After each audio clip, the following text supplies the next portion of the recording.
নবীদের কিতাব আইয়ুব অধ্যায় ৪ ইলিফসের প্রথম কথা। এই কথা শুনে তৈমনীয় এলিফস জবাবে বললেন, কেউ যদি তোমার সঙ্গে কথা বলে তবে কি তুমি বিরক্ত হবে? কিন্তু কে কথা না বলে চুপ করে থাকতে পারে?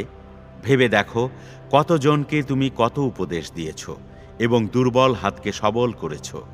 যারা জীবন পথে উচট খেয়েছে, তোমার কথা তাদের সাহায্য করেছে, তাদের দুর্বল হাঁটু তুমি সবল করেছ। কিন্তু এখন তোমার নিজের উপর কষ্ট এসেছে আর তুমি হতাশ হয়েছ। কষ্ট তোমাকে আঘাত করেছে আর তুমি নিরাশ হয়েছ। তুমি যে আল্লাহকে ভয় করো, তাতে কি তুমি আশ্বাস পাও না? তুমি যে নির্দোষ, সেটা কি তোমার আশা নয়? এখন ভেবে দেখো, নির্দোষ হয়ে কে কবে ধ্বংস হয়েছে? সৎ লোকেরা কে কোথায় শেষ হয়েছে? আমি দেখেছি যারা খারাপির চাষ করে আর অশান্তির বীজ বোনে, তারা তাই কাটে। আল্লাহর নিঃশ্বাসে তারা ধ্বংস হয়ে যায় আর শেষ হয়ে যায় তাঁর রাগের ঝাপটায়। সিংহেরা গর্জন ও গোঁ গোঁ শব্দ করে, তবুও সেই ভয়ঙ্কর সিংহদের দাঁত ভেঙে যায়। শিকার না পেলে সিংহ মরে যায় আর সিংহীর বাচ্চাগুলো এদিক ওদিক ছড়িয়ে পড়ে।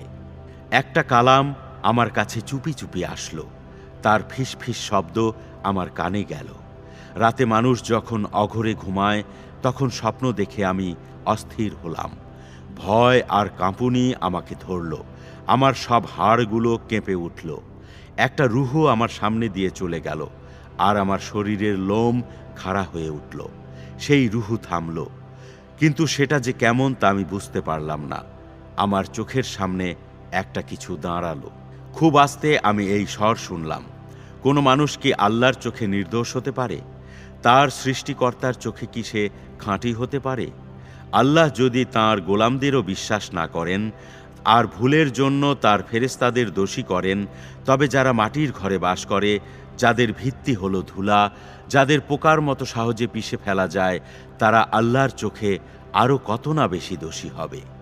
সকাল থেকে সন্ধ্যার মধ্যেই তারা চুরমার হয়, চোখের আড়ালেই তারা চিরকালের জন্য ধ্বংস হয়ে যায়।